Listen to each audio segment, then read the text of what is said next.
everybody. Randy Patterson here with Boomerocity, and I have an extra special episode for you.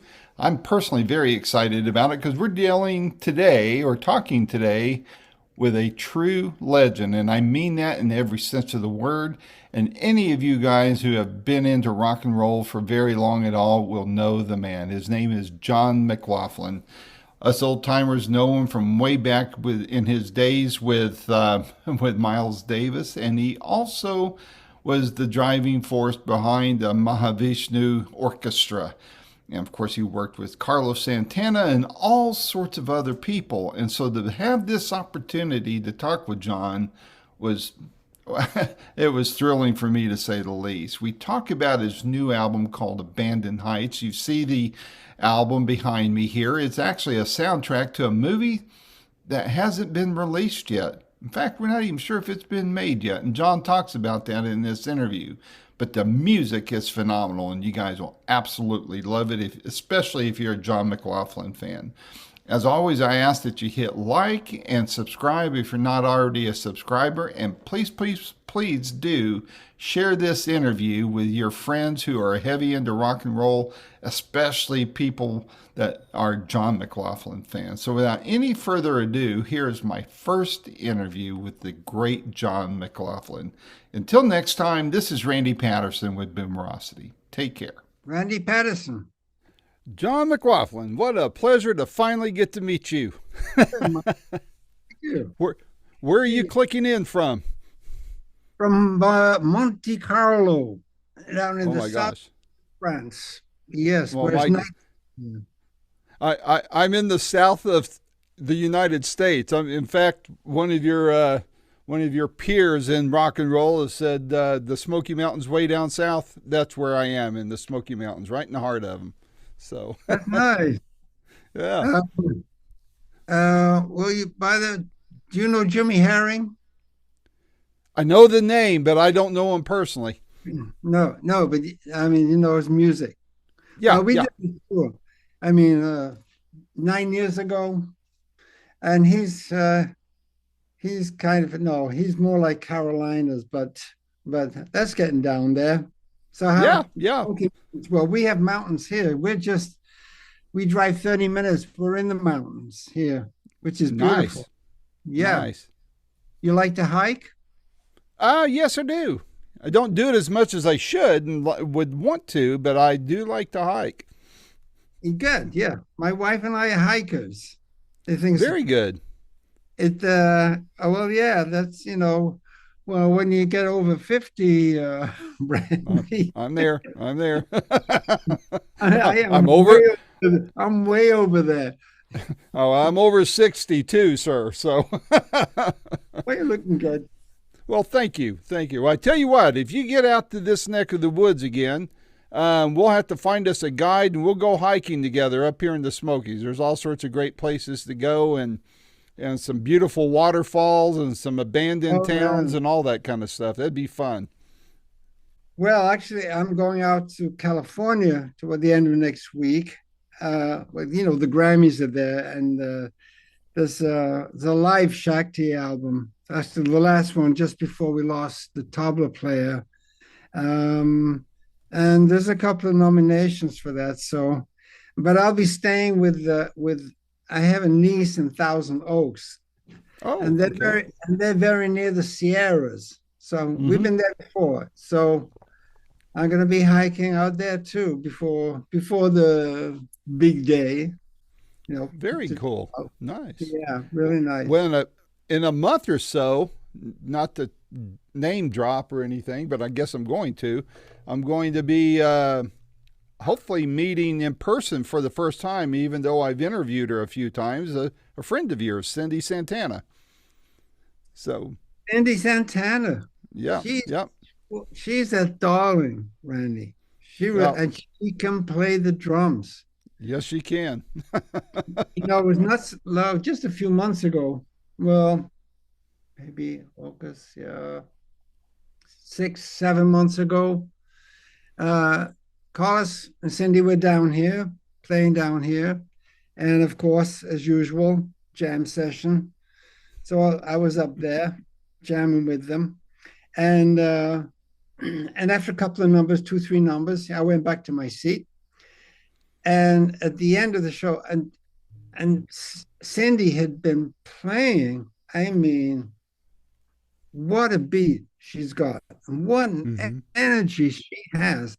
And so, like, they came to the last show, and she did a monumental solo after I don't know almost 2 hours of playing. Gosh. Phenomenal, man, phenomenal. Oh, please give her my love and the hearty greetings. I I love certainly her. will. I've seen her and Carlos in concert one time, but it was right at the tail end of COVID, so I didn't get to go backstage or anything back then. They were being, everybody was still being very cautious.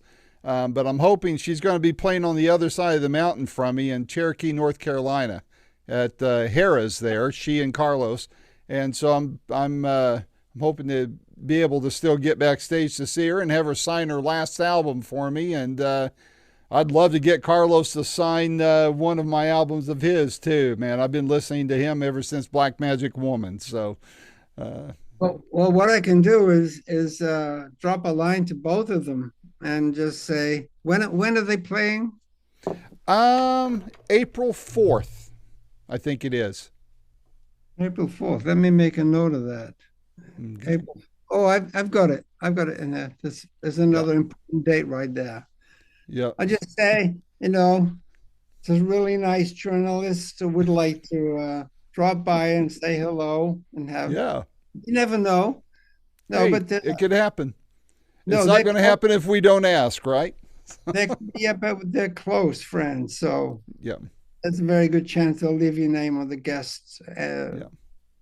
Well, pass. she's got a couple of tickets for me. I just didn't know if I'm going to be able. She didn't say if I'm going backstage or not. So that part of it, I'm still unaware, but I'm going to go prepared.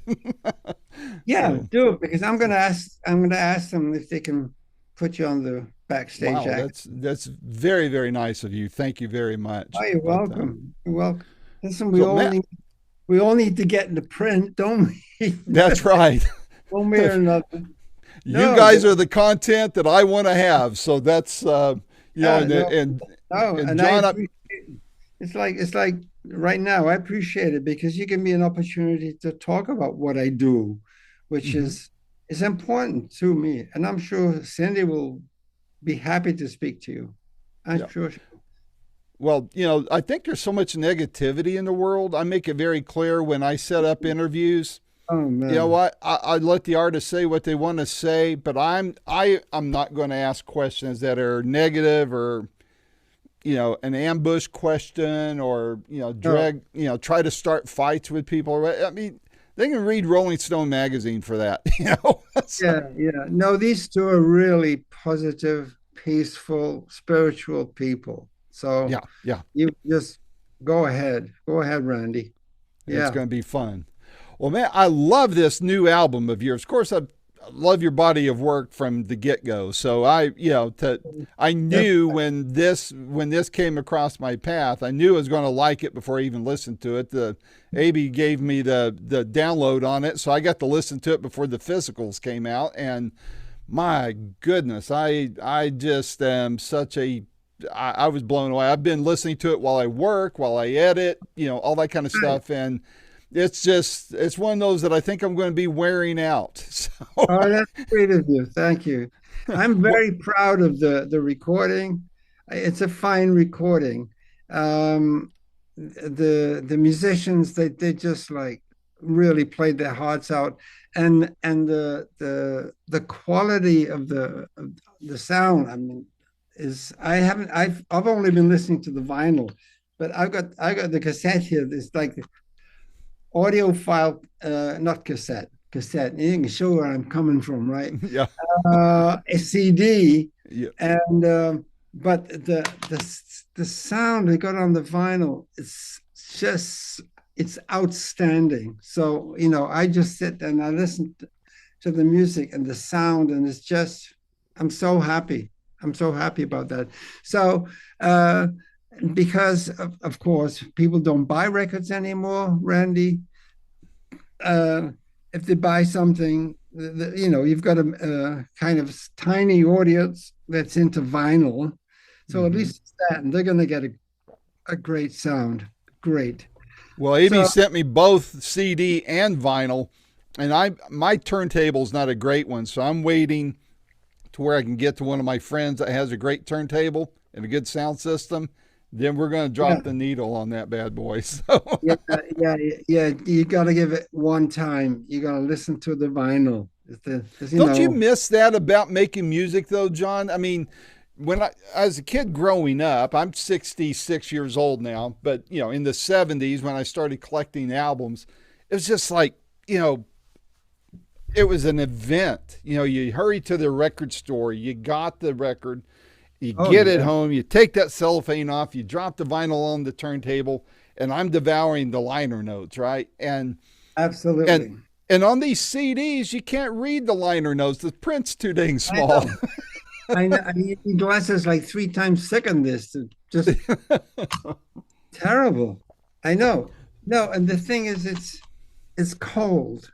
Yeah, the CD has perfect sound, but uh, no, I'm like you. I grew up even before, and to go into your local, you know, disc uh, record store, this this this was like kind of going to church for us Yeah, fans, yeah, you know. And there's a new release, and and of course the guy will play you a track, maybe he's got some speakers or maybe you've got some headphones, but it's like, oh man, listen to that, whoa. And then when you actually get the album, yes, it's on the turntable and you've got the cover and it's there and you got the photos and you got the text. It's it's like human.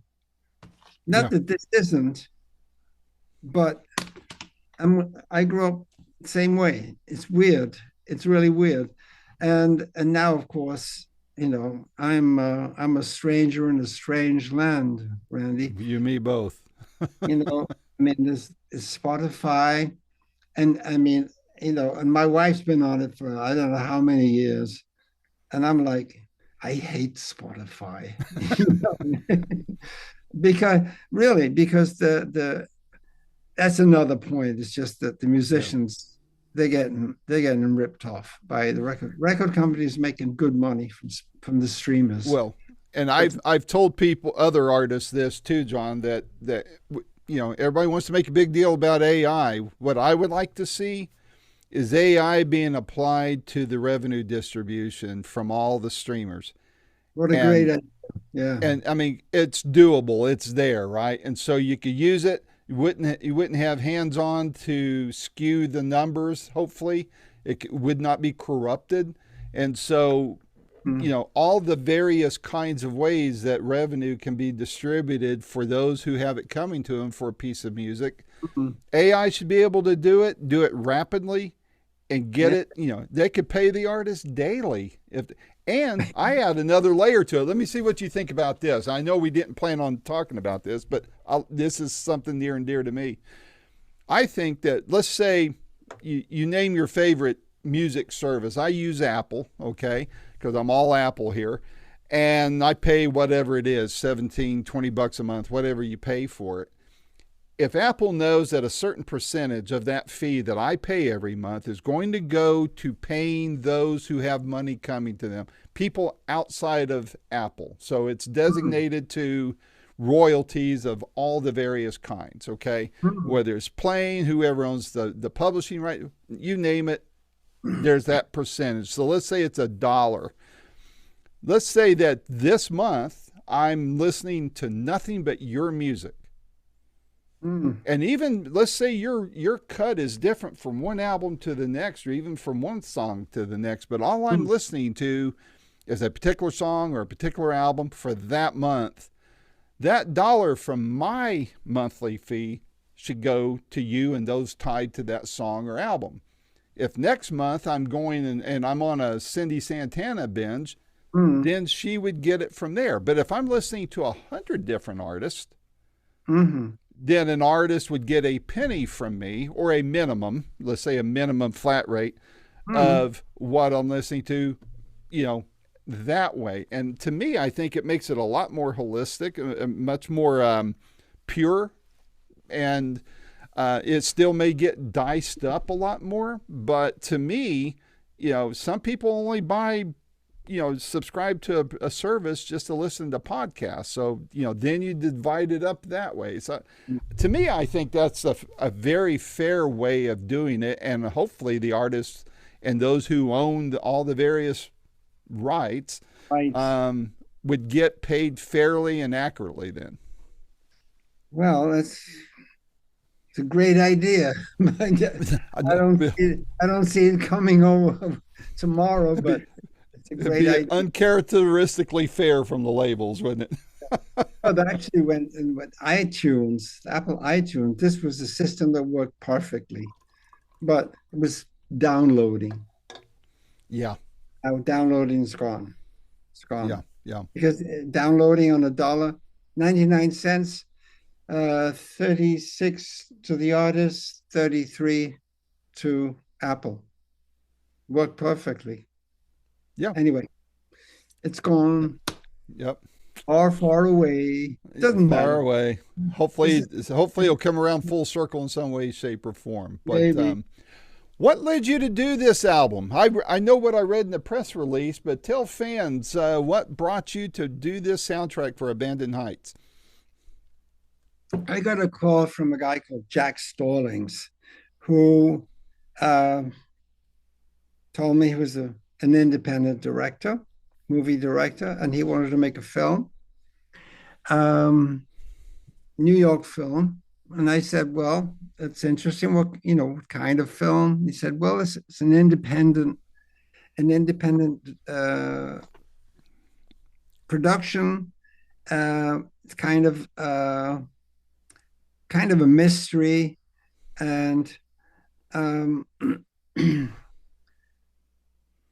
it's also story of a couple uh, who are in trouble, basically, and it's how they deal with that.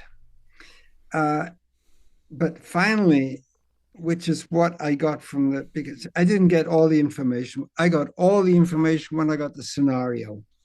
But first of all, I told him, I said, well, let's discuss movies. What kind of movies do you like? And he started to tell me what kind of movies, and he mentioned um, the film noir. This is French movies from the 40s and 50s, Right. which actually is my favorite cinema. I grew up with film noir, and the French Connection, I guess you can call it. And so when we spoke about that, I said, "Well, have you seen this movie, Elevator to the Scaffold, which is 1958?" And it just happened, and it's just an unbelievable movie. But the music is all by Miles Davis. Yeah. Because around that time, he was in Paris, and he was teamed up with Juliette Greco, who is one of the actresses in this movie, and she introduced him to Louis Malle around that time, who was the director of this movie, and Louis Malle asked Miles outright. He said, "Would you like to do the music for this movie?" But that was really quick. Miles improvised the entire movie score. Wow. He'd go into the studio, and Louis Malle would say, "Okay, look, this is a scene, a street scene, but you've got people walking, but this woman is like, it's very disturbing because she just got bad news about the guy who she wants to run away with is in deep trouble." So, but it's like night, and the scene after scene, he improvised. And I said to Jack, I said, this is one of my all-time favorite movies, because the movie as a movie is amazing, but with the music, it's sublime. And I said, and I've been on and off with Miles until is the last year. I said, if you give me carte blanche to don't tell me what to do. I'll do it. If you want to tell a writer what you want, then it's not for me. And he said, no, you do what you want. And I said, well, okay, as soon as I get the scenario. So finally I got the scenario. It was about this thick. Everything in no, but everything in it. All the characters, the situations, the dialogue, the whole atmosphere. I know this movie better than he does. Actually, there isn't a movie. This is the problem. Um, but I got so into it that I got inspired by the story, because at the end, Randy, what really touched me most is the story of redemption, and that's for a human being to finally find a kind of redemption. This is deep. This is very touching for me. So I agreed. I agreed right off, and then when I got the scenario, I said, okay, I'm in. I'm in. But it as opposed to Miles, because Miles, he didn't have time to sit down and write music. But anyway, there's so much blues in the movie that I was telling you about. It's outstanding. It's definitely worth seeing. See it with English subtitles. It's outstanding. Anyway, so I like I like themes relative to the characters, the main characters. So uh, there are titles, as you've seen, you got the album, that relate to, well, there's Nathan, Nathaniel, Christine, uh, what's the inspector, what's his name, Fitzgerald, um, and the different characters and situations that are a little dark. So Mm-hmm. it took time. It took time because I had to know the script completely, the story, the atmosphere, and what was going on in that. Try to make a musical reflection of that situation. And but so ideas came, and it's basically all new music. Um, Apart from, there are things, of course, I've got a very long past, Randy. Um, and let me look at there was like the scene, it's completely new, but it's the thing that had been buzzing around in my head for a while, even before I read the scenario. But when I saw the situation in the movie, the scene where you've got the main characters, and there's a hustle going on in a restaurant between one of the main characters and another guy who's a journalist for the New York Times. There's a hustle going on, but it's nice. It's nice because it's in a restaurant and there's a good atmosphere and the sparring off. So this kind of fit right into it. uh, Malcolm Fitzgerald, that's him. That's the character. He's African American, a little, maybe more than a little overweight, but slow, but very smart, really intelligent. He's got that. Yeah, I mean, it's hard. Elijah, it's too bad you don't have just a short history of the scenario. Take your time. Yeah, because you see, uh, one of the bad things that happens is the couple are in their car driving to Brooklyn Heights. This is why I think it's called Abandoned Heights. And Christine is trying to park the car, and accidentally they hit a homeless person. Yeah. Yeah, while parking, and but it's not dead.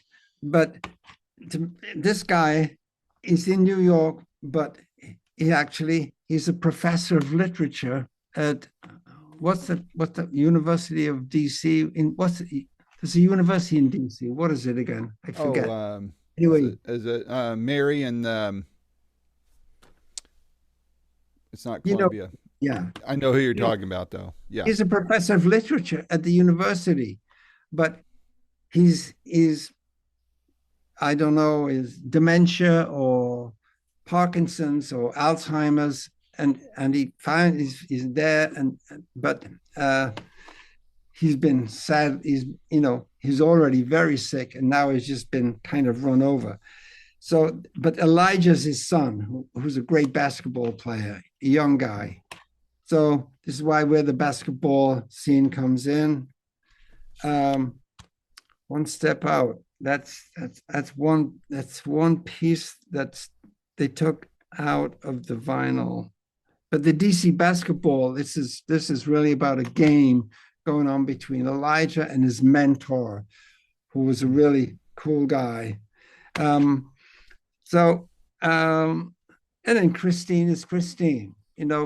She's she's a very intelligent woman, and she's in love with her husband Nathaniel, who is just he's lazy, and he's trying to hustle just to live, survive without actually working. He's got some ideas, but anyway, Christine is Christine, and I really like Christine as the character.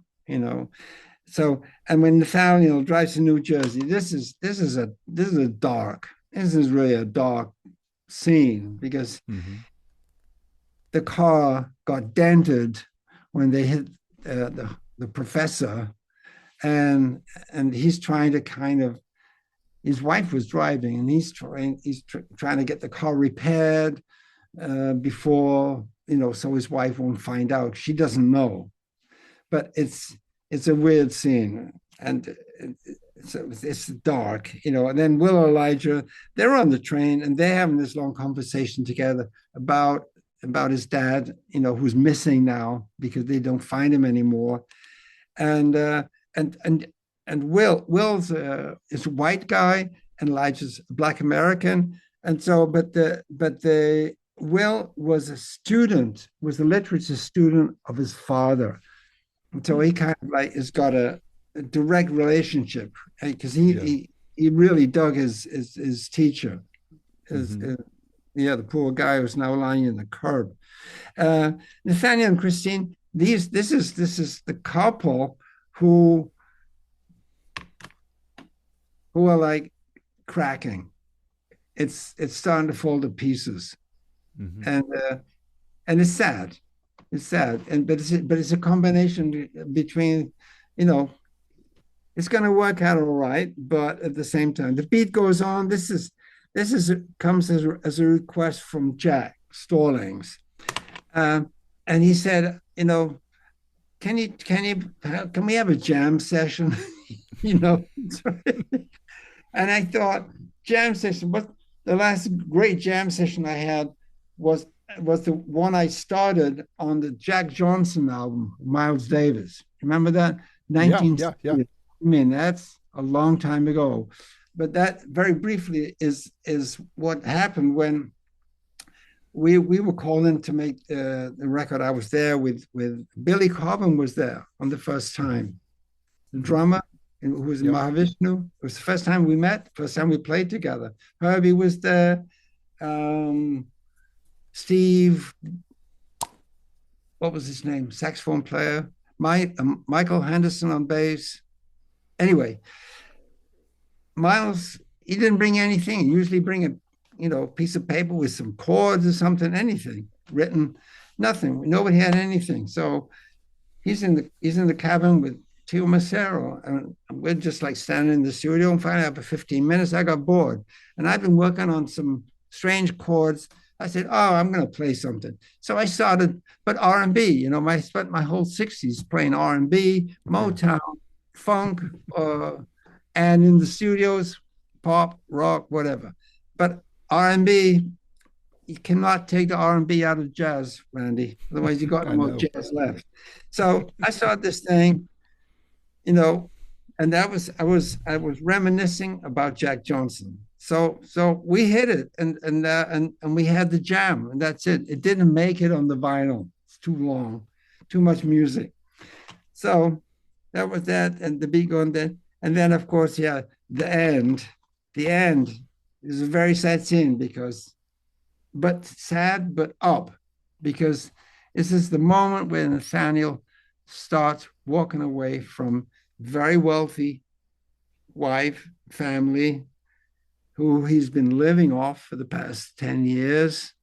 And he realized that he's got to find a way to stand on his own feet. So he's taking off, but it's melancholic, but at the same time, it's redemption time, and Yeah. that's a good Kind of time. bittersweet. Yeah, Yeah. absolutely. Yeah. So You that's you've how it came. That's how it came out. and you if I understand correctly too, there's no the film's not out yet. Has it even been made, just not distributed, or what's the story on that? Uh, he called me in 2018. So by the end of 2018, we'd drawn up the contract. And by the end of 2019, it took me about a year, 9, 10 months at least, to write, to go in the studio and get all the music done. And then there was the mixing. There was the first mix, and then uh, make briefly by say the end of 2020, latest early 21, everything's ready. So we're waiting for the movie. And he says he's working in the studio and he's taking the music and because he's now got the whole mixed sound to go into his movie. And then time goes by, a year goes by, it's 22 and nothing, 23, nothing, 24, right? Nothing. But like in the middle of 2024, no, even earlier. Yeah, probably early in the year 2024. Uh, I called him and I said, Jack, what's going on here? We've been waiting now 5 years.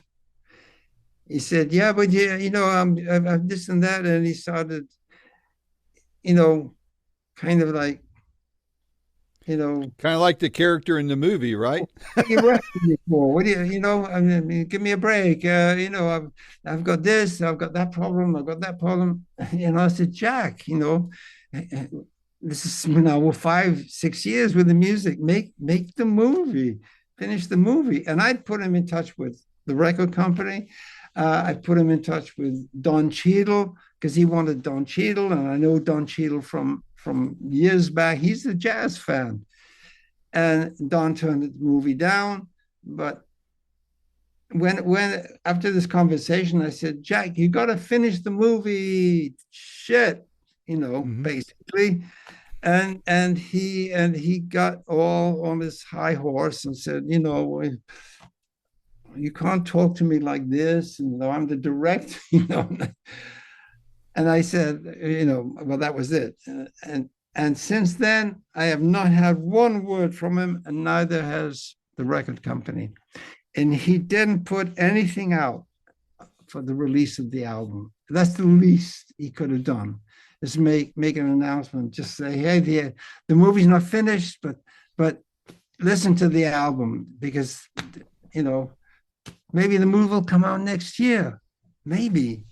I would hope so, because the movie is worth seeing. If you finish it right, if it makes it right, it could be a great movie. Yep. Yep. It's got a lot of deep emotions in it. But I don't know. I don't know. Abby and me, we're just at the end. I mean, already by yeah, May, June of 2025. No, even before, a little before. Uh, we said, are we going to put the album out? We've been waiting for the album, and I said, if the music doesn't come out, what a waste. At least, because Jack gets paid from the album royalties, whatever they may be. Uh, no, I'm not expecting anything, but you never know if an Yeah. album takes off, but it would take off with better with the movie. So Yes. so we're living in hope still, Randy. We're still living in hope that the movie will come out because, you know, I believe in it. I believe in the story. The story Mhm. inspired me. Otherwise, I wouldn't be able to write music. When I start thinking about the different characters and situations and all these different new ideas, they come. So fingers crossed, man. Which song do you think, in your opinion, captures the movie best? I mean, I know the whole album captures the movie, but if you were to point to a song to somebody and say, "Hey, if you hear this song and the feelings you get, then you've got the movie." Oh, oh, that's a tough one. One track. Dang. Um, that's hard. Um, All right, pick two. thanks, man. uh,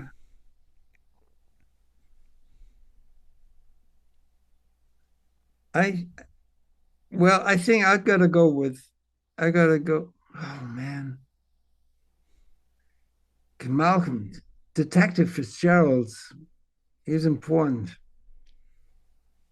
Okay, let's have no, because I would like to have Nathaniel and Christine as well. But for me, the Yeah, end is sums up the movie because it's uh, poignant, but it's got a it's got an upbeat vibe to it yeah, at the same yeah. time. So okay, I've got the end. I can't believe I've stumped Daniel the and great John Christine McLaughlin and here. Malcolm Fitzgerald. So you can toss a coin, Randy. Okay. So, Oh, aside from the movie getting not getting made or not finished, were there any surprises putting this album together? I mean, you've worked on so many; it's probably hard to surprise you, except when you get an interviewer to hit you with a tough question like I just did. But was, was there any surprise? Were there any surprises in putting the album together? surprises, nice ones in the studio. Mm-hmm. Yeah, there were no bad surprises. No, everything. Well, the studio was great. I mean, it was my favorite studio, which is in London. Musicians just great. Um, the the atmosphere with the guys, because I told the guys about the scenario, what I just went through with you, and Mm-hmm. every piece. I said, this is the kind of vibe we need for this tune. It can be bright at the same time, you know, it can be soulful. So just feel free to let that come out. You know, don't think what I would like. I want to hear what Yeah. you want to hear. And they gave me some really nice surprises. Oh yeah. I mean, there's some moments I was listening to the playback. It's like, oh wow, wow, that's it. That's it. Yeah. And when I hear that after a take, then I'm a happy guy. That's cool. Well, since we're on the subject of surprises, and then I want to get back to something about the album. When you look back over your career, and you've worked on so many different things, Yeah. and part of multiple musical revolutions, so to speak. When you look back, what period of your career still surprises you the most when you look back and go, holy crap, I got to be a part of that. I got, I created that or I influenced it or whatever, but it still blows your mind in your career. Well, actually, quite a few, several. Mahavishnu, of course, Mm-hmm. because that that became so successful so quickly. That blew me away. I really did not expect that. And neither did the guys in the band. We Mm-hmm. did not expect that because it was, but don't forget, I just done 2 years playing with Tony Williams, Lifetime. I don't know if you know those records, but Mm-hmm. also 2 years with Miles, and in the studio with Tony, but in the studio with Miles, and also doing live concerts with Miles. And also, I mean, I had the chance to be on Wayne Shorter's album, Joe Henderson, Miroslav Vito's album, Zawanol, the Weather Report guys. That Mm-hmm. whole period was very fertile. So, and just great musicians. But being under the kind of aegis of Miles Davis, I learned so much from him, from the way he directed bands, what he was able to take out of musicians that they didn't know they could do. This was amazing to witness because he did it to me too on a number of occasions. Um, the Shakti experience, which I'm going to go to LA for in about a week. Mm-hmm. Um, we just got a couple of nominations for a live recording there that came out last year. Um, this was a mystery. I got a lot of flack in 76 from a record company, my agent, because, I just followed the Mahavishnu Orchestra after how many years? 71, 72, 73, 4 years. And, or five maybe maximum. Uh, and then all of a sudden I'm sitting, and the CBS people today say, what are you doing with these, sitting on a carpet playing with these Indians, you know, playing acoustic guitar? You got a band that's selling hundreds of thousands of records. And I said, I know, musically, I got to go this way. I'm sorry. I'm assuming the consequences. You're going to have to assume them too. I'm sorry. In the end, in 2023, Shakti completed its 50th anniversary with a world tour. So, the truth is in the pudding, isn't it? It's Yep. eating the. Yep.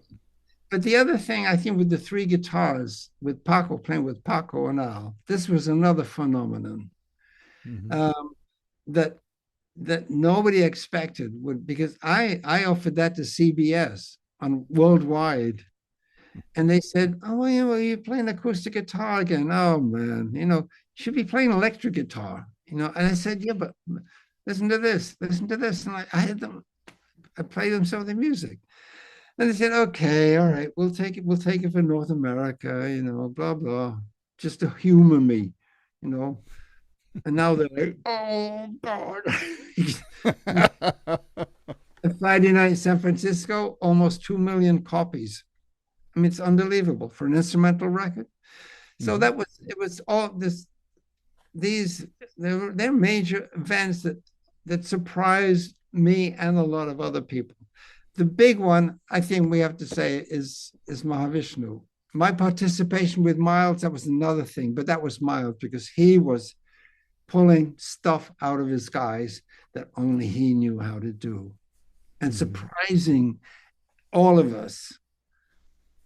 You know what I mean? I mean, saying, Yep. in the studio, he'd stop everything and say a kind of Zen koan to one of the musicians who had no idea what he was talking about. But with what the result of that was, wiped his mind, and he said, "Play, and you're in that state of mind, you cannot think anymore, Randy. So you play Mhm. from here. You play from the gut because it's like do or die. You just counted the time off. You got to play. So you this is gone, wiped. So you play Mhm. from here. But what comes out surprises even you. Wow. Yeah, Wow. yeah. Clever Very guy. cool. You've you're known, as a prolific writer and one who likes to surprise his fans and such, doing something different. You just talked about CBS being surprised about what you've turned in a time or two. At this stage in your career, this stage of your life, and this, I even hesitate asking this question, but do you find yourself running out of ideas, or do you find yourself running out of time to get all the ideas out and Uh, manifest the ideas?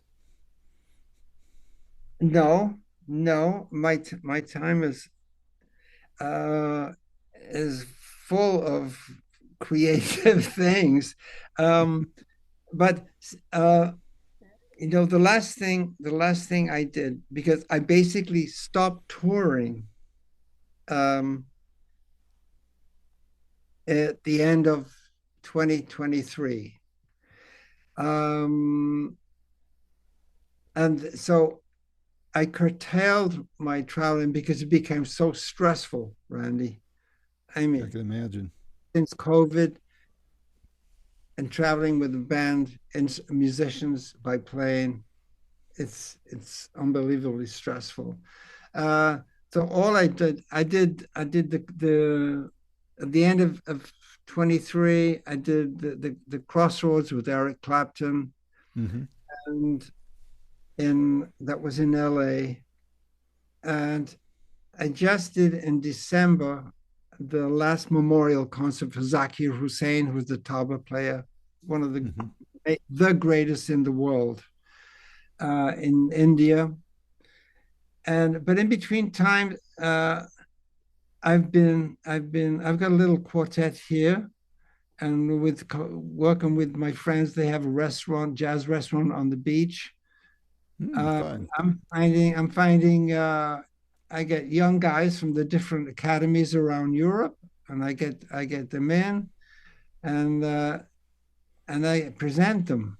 They're between like 18 and 25, and uh, and I present them to an audience, the restaurant. It's all free. It's this they get the airfare paid, the hotels paid, Mm-hmm. and me and my band we rehearse them, get them together. I have to filter a lot of stuff. It's a lot of work actually.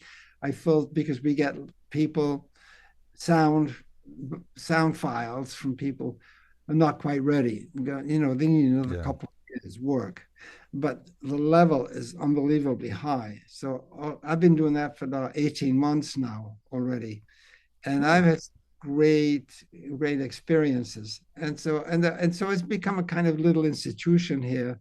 So that's where a lot of my energy goes.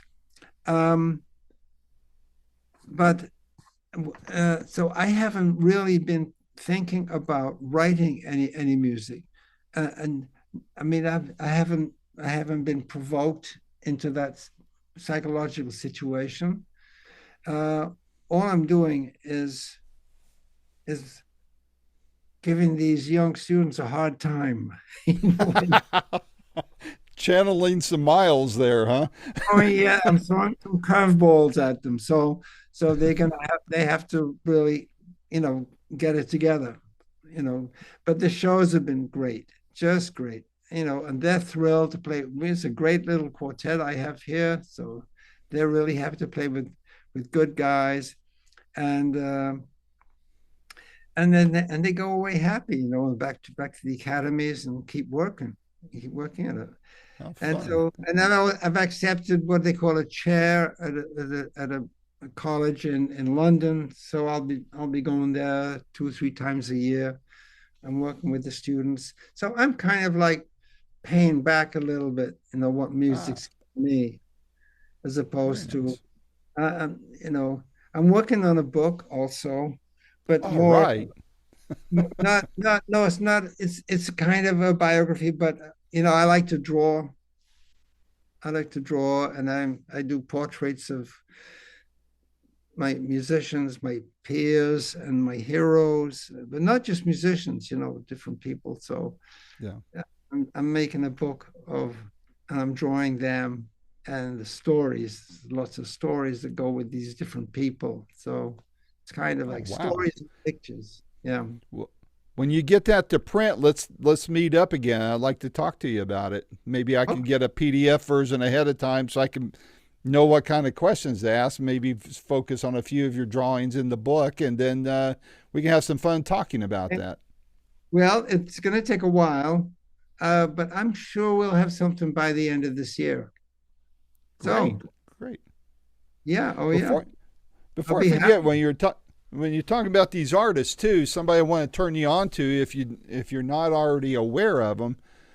I've been following him for almost 50 years now. He's a Christian guitarist. He was in the Christian music side of it, but he's amazing on the guitar. His name is Phil Keaggy. Have you ever heard of Phil Keaggy? Hmm. No, Last I'd name like spelled to. Keagggy, and he Irish is name. Yeah. yeah, he's very good. You can see him on YouTube. He's got tons of albums out, a lot of instrumental ones, and he's a lot of fun to watch in concert too. And I think you might enjoy him. I'll watch him. Phil Keaggy. Yeah, Yeah. yeah. Keaggy. Keagggy. Yeah. So, but he's Yeah. got his first instrumental album came out in 78, 79, 80, somewhere around in there, called The Master and Musician. And then he's made countless albums after that. He's on YouTube, I mean, on Apple and Spotify and all that as well. But he's pretty much retired off of the road. He plays an occasional concert here and there, but Hmm. I've watched him countless times in concert. He does both electric and acoustic. When he does a solo acoustic concert, he does a lot of looping and layering. Oh, And he yeah. does a version of Here Comes the Sun, the Beatles song, where he Nice. harmonizes with himself on the fly live in concert. He sings into the whole of the guitar, and he just layers it all up. It's amazing to watch. It really is. I'm going to check him out. Yeah. Yeah, Yeah. I think you'll like him. I think you Yeah. will. So, but well, John, one final question for you. You've been so generous with your time. You actually gave me more than I expected, so I greatly appreciate that. Well, no, But nice questions. Thank you, Andy. what? And I'm sure you get asked this all the time. But what do you hope your legacy will be, and how do you want to be remembered when this is all done? I couldn't care less. I like that answer. No, I mean, I, I don't know and I don't care. I mean, if they like the music, great. I love what I do, and I'm the luckiest guy in the world because I got to do in my life what I love to do. I Yeah, mean, what more can I ask for? It's yeah, not possible. I'm a yeah. I'm a luckiest guy in the world. Not only that, I got to play with the greatest in the West. I got to play with the greatest in the East, and then in the middle too. Hmm So hmm I Randy, love that answer. That's good. That's good. I love it. But well, John, thanks so much for taking this time. I tell you what, sometime if you got something going on, you want to chat, and I don't know if you work with AB on all your projects, but I'd be honored to stay in touch. I'm not one to bother people with stupid emails or anything, but my email is very easy to remember. I'm going to write it down. I'm going to write it Okay, down, Randy. Hold on a second. you bet. Take your time. Okay. All right. All It's right. it's Randy Randy Mm-hmm. at Boomerocity.com. That's like baby boomer and then Oh yeah. OCITY. It's Boomer. all one word, no hyphens, no underscores, anything. Boomerocity. I made up the word. So, Yeah. I've got it on the mail too. all I right, saw it cool. on the mail. Good Anyway, deal. it was a pleasure. Randy. Likewise, and I hope to talk to you again many more times in the future, sir. And thank you for all the great years of music. Thank you. God bless you. Thank you. Take care. God bless you. Take care. Bye-bye. Bye. Bye. This has been another fun-filled episode of Boomerocity with your host and producer, Randy Patterson. The theme song is Roll the Dice and is recorded and used by permission from Quentin Hope. Quentin is spelled Quinten, and Hope is Hope. And you can find out more about Quentin at quentinhope.com. Post-production is done by Cardinal Sins Productions. The Boomerocity name, logo, and content is copyright protected. Segments may only be used with written permission by Boomerocity and or its assignees. Inquiries should be directed to input@boomerocity.com. Copyright 2025.